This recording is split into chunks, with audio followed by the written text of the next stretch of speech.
Isang maligayang araw po muli ako si Mother Paling, Barangay Tabigi, Ginto, Bulacan. Ako po mangungusap muli sa inyo para maintindihan nyo ang karamdaman. Ako po tunay lamang nagmamahal sa mga kalalakihan, lalo sa kanilang mga problema. Ang akin pong ipapaliwanag sa inyo, hindi na po natin pag-uusapan ang gumaling o sino pa man ang isnain. Binatay na po. Ngayon po, makinig po kayo at eto po, ililisya ko po sa inyo dahan-dahan kung paano ang aking bilang isang mother pa rin po, dati po ang ginagamit ko lang dito isa. Ngayon, ang tinuro po sa akin ng mahal na Panginoon ang paglalangis ng niyog. Ito po ang prostate ko dito, magdadala po kayo 20 langis or 15. Sa kadahilanan po na ngayon ko po na tuklas, pinahahayag ko po sa buong mundo na hindi ko sukat akalain na ituro sa akin ng mahal na Panginoon. Itanong niyo po na pagagaling ng langis. Yung po may bato sa abdo, yung po may prostate, yung po may colon cancer, yung po may mga diabetes, yung po may mga myoma, para po hindi maoperahan ang kanilang suso. May paaalala po ako sa inyo. Huwag niyo po basta paggagalaw. Huwag niyo po basta-basta ipababayopsi. Nagmamahal lang po ako sa inyo. Itanong niyo ulit sa akin, diba? Kapag po kayo ay nabayopsi na, dahan-dahan na po yun na mapapanungin na kayo. Kaya kung sakali man po na ang aking pong paliwanag isang yanig sa mga tao at pagmamahal ko lamang ito. Dahil ako po 84 years old na. Kung sino man po ang tatamaan dito sa akin sinasabi, sana huwag kayo magdaramdam. Huwag niyo muna sana ako ang atilan. Dahil kapag po pag hindi ko po ipinaliwanag ito, lahat po ng tao madadialysis, lahat po lumpo, lahat po walang laman ng kusina, puro naghihirap. Ang akin pong mariing paliwanag kapag po ang langis ng niyog inilagay niyo sa labatiba at ipinasok niyo po sa puwet, kanan, kaliwa. Ito po kolon, ito po naman sa ihian, takbo po nito para po hindi kayo makatiter. Hindi po ba napakaganda ng aking mariing paliwanag sa inyo na dahan-dahan ninyong maiintindihan? Hindi basta-basta kayo magpapadialysis, may gagawa muna kayo ng first aid. Kaya lang po ako nagkakagad dito. Madali po ang magbigini ng dialysis. Ang problema po nito, ito po, pag kayo na dialysis, lifetime na. Kapag po na emergency, 60,000. Pag po na fistula, 50. 3 beses, 2 beses ang linggo. Ngayon, ang akin pong naganap at ang nire-resa ko po at kinakandidato sa mga tao para po maintindihan nila ang pakaliwa at pakanan. Kasi po, pag mataas ang diabetes nyo, uminom po kayo ng 7 hanggang 6. 3 araw na sunod-sunod, mararamdaman nyo po ito'y bababa yung hangin, maiihi kayo ng maayos. Hindi po ba napakaganda na yan? Hindi naman po ako nagpaparagala para naman ako kumita sa inyo, hindi po. Ang akin po pagsubaybay lang. At saka ilan na po ang aking buhay. 84 po ako. Minsan nga po hindi na ako nakatatayo sa dami ng pasyente. Ngayon, ang akin po ipinaliwanag sa inyo, dapat yung dinggin ang aking paliwanag. Pag po kayo may nararamdaman ninyo, lagyan nyo po rin langis itong labatiba. Tapos isaksak nyo po, humiga po kayo ganyan. Isaksak nyo kaliwat kanan. Magdasal lamang po kayo. Ang tangi ko lang pong masasabi sa inyo, huwag niyong gagamitin sa ibang tao. Ngayon, kanya-kanyang paninindigan, gusto niyong gumaling. Pero huwag kayong magdunong-dunungan, nananawagan ako sa inyo, sa pakikinig ninyo, huwag kayong magdunong-dunungan. Dahil ito, ibinubulong sa akin kung ano gagawin. Kayo walang bulong. Kaya kung narinig nyo na kayo nakikinig sa Facebook, napakaganda po ng regalo ko sa inyo sa araw na ito. Kung sakali man po at mabilis ang aking pangungusap, kailangan po maintindihan yan. Kasi po, idinideklara lamang po sa akin ang itaas ang aking gagawin. Ngayon po, ang matutulungan ko, prostate, colon cancer, diabetes, yung mga lalaking may fistula. Yan po pala, lahat, bakterya lang po. Kaya kung sakali man, ang aking pananawagan na ito sa mga kababaihan at kalalakihan, alisto kayo, buksan nyo, abangan nyo ang Mother Paling Facebook. Kapag ito, dahan-dahan nyo natutop, tandaan nyo. Hindi kayo masyadong mamumroblema. Kaya ngayon, sa bawat bahay, tinatawagan ko kayo, maglangis na kayo ng 20 liyog. Ang inyong lahat ng pamilya, painumin nyo 4, 5, 3. Kasi, iyan, didighay kayo. Hindi po kayo mabubuntis. Hindi po kayo magkakaroon ng manas. Ha? Hindi sasakit ang balakang nyo. Hindi kayo magkakatitir. O, ayaw po ba naman nyo sa dalaw ng Mother pa rin sa araw na ito na January 28? 28, 24. Maligayang pagpasok po ito. Kaya nga po sa pagkasalukuyan, ako po ay naririto na nananawagan sa inyo. Nagmamahal lang po ako sa inyo. Kaya nga po, ang dadayo dito sa akin, eto po ang dadalhin. Ha? Labatibang ganito. May gastos po ito. Maglangis na po kayo. May tuwalya, may toilet paper, may pagkain at kung ano-ano pa. Kaya po, sa konting gastos niyo, huwag na po kayong magmatrikuloso. Kasi, isipin niyo po, o pa-laser kayo, mamimintugad yan niya. 100,000. O magpa-opera kayo, nahiwa, 150,000. O magpa-opera kayo dito sa tiyan sa kulon, 375. O magpa-opera kayo sa matres. Sorry po. Kaya ako po umuubo. At nagbibigay sa inyo ng babala. Pakinggan niyo po ang yanig at balita ng Mother pa rin ng Bulacan. Talaga pong hindi niyo po pagsisisihan. Kasi po ganito, kapag po kayo nagkaroon ng prostate, makinig kayo mga lalaking minamahal ko. Pag kayo nagkaroon ng prostate, kapag tumubo dito sa left, ganyan kalaki ugat, ano yan? Pipisala dito. Kaya yung lahat na nakakaramdam na parang binibigti ito.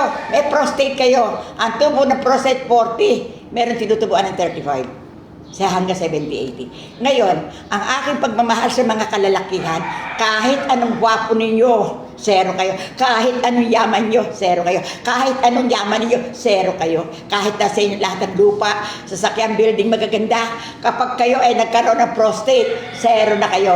Ngayon, ang aking mariing paliwanag, pagmamahal sa kalalakihan, ang paggamit ng langit at masyado nyong tignan ang aking naalalaman. Hindi kayo mapapariwara because nagkakaroon kayo ng magandang pakiramdam.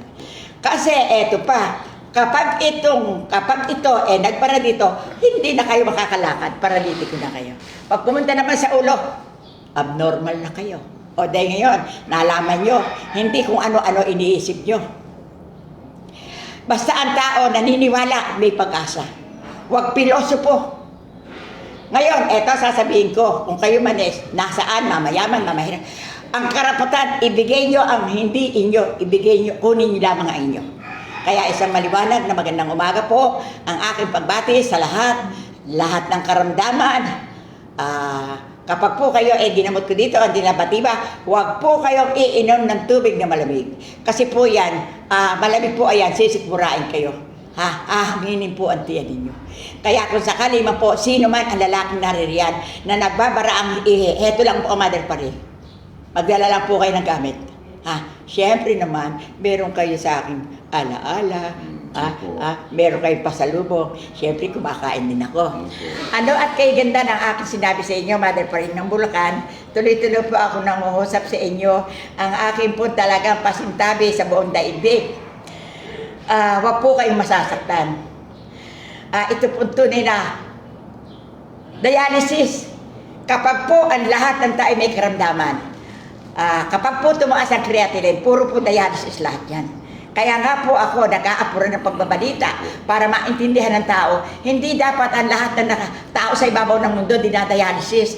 Paano yan gagayan? Ngayon sa paliwanag ko na ito, ayusin niyo ang inyong katawan. Huwag yung nakakita lang kayo ng kakainin, sibat, hanggang hindi busog na busog, tatasahan nyo, pipiliin nyo, kakainin nyo. Ingatan nyo ang inyong katawan. Kasi napakahirap po ng maging malubha sa karamdaman, mga kapatid. Kasi wala kayong inaasahan, wala kayong tinatawagan. Ngayon, may Mother pa rin ng Bulacan, maingay pa, maingay nga, pero meron naman maliliwanagan kayo. Sige po, nagmamahal ako sa inyo. Ito po ang pasyente ko. Tayo. Tayo, bakit ka narin ito, kuya? Ano mo? Ako po ay matagal kong nararamdaman tong yung sa prostate ko nga na hindi ko alam na prostate na pala. Ito nagpunta ako, kahapon ko lang din nalaman na si Mother po rin, pa rin, nanggagamot ng mga ganitong sakit, klaseng sakit. Ngayon, ako napunta dito kasi katulad nga ng kuya ko, dinala namin dito kasi stage 4 siya, prostate din.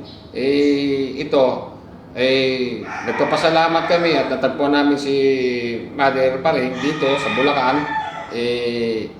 Ito na ngayon ang nangyari sa akin. Hinawakan na ako ni Mother. Ito, yung aking ugat sa prostate ko, ganito kalaki. Ganito kalaki. Ganito kalaki. Ganito kalaki. Ngayon, ito na. Nung ako'y hinawakan ni Mother Paring, Labatiba, ito nga, yan. Ito, 3 beses na ko pinasakan ito. Langis. Oh, langis. Ngayon, sa awa ng Diyos at sa ni Mother, sa kakayanan niya, ito na. Tunaw na ang ugat. Wala na siyang konting-konti na lang. Isang ulit na lang siguro ito. O konting hipo na lang to ni Mother. Mawawala na ito. Ako'y nagpapasalamat talaga sa Panginoon at binigay niya itong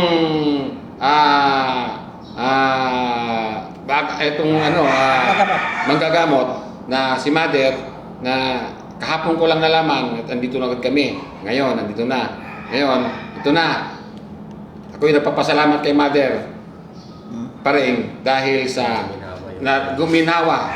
Sumubrang ginawa. Kanina masikip ang dibdib ko. Nung dumating ako dito, ngayon, wala na yung sakit ng dibdib ko. Wala na yung sikip ng dibdib ko. Kasi parang hindi ko alam kung ano magic ginawa ni Mother sa akin. Ako'y nagsobrang pasalamat talaga sa kay Mother sa Panginoon. At siya ang nag-guide sa amin papunta dito. Maraming salamat. Okay, kuya, thank you. Pero po, ito ang pista. Napakarami niya pong barkadang mga lalaking dinala dito. Opo. Kaya lang po, ang sabi ko, pinagtitignan ko po sila, halos po isasakit sa sa colon, Nagising pa kami. sa prostate. Ginising namin ito. Opo, kaya po ngayon, sige po, Para matulungan umalisto po kayo. Meron din ako dito dinukot. Alam niyo, mga minamahal kong mga nakikinig, itong po kamay nito, nadudukot po lahat yung nasa loob. Huwag lang po kayong pilosopo. At ang nais ko po sa inyo, basta kayo tiwala. Dito po, hindi po ako namimili ng gagamutin. Kaya lang po, ang pupunta dito, ayusin nyo buhay ninyo, Huwag kayong mayabang, huwag kayong materyoso. Pero may PS ako sasabihin sa inyo, hindi valid daw konti ang pera. Ang kayabangan ay huwag mawawala. Palakpakan nyo. Kasi pag kayo ay masyadong susuko. Pag nawala ng kayabangan, wala. Kapag kayo masyadong susuko, walang mangyayari. Huwag nyo sasabihin na, wari magpapagamot kayo. Agad abla nyo sa manggagamot, wala po kami pera, ganun. Huwag nyo sasabihin yan. Kasi pag matanong ang isang manggagamot, ang ibig mo ba sabihin ako pa gagastos ng lahat ng lugar na ang isang manggagamot, magtitrace yan, gagawin ng magagawa. Pag sinabi mo agad na wala kang pera, hindi tama. Kaya kung sakali man, ako'y naririto, yung mga magsasalita sa akin na hindi tama, isaradong nyo muna bibig ninyo. Kasi ako nga hatulan ninyo, 38 na sa panggagamot. Ngayon, naniniwala ako sa Panginoon na hindi ako mapapariwara. Kaya lahat na nagpapagamot sa akin, pinare-record kong wala akong pananagutan.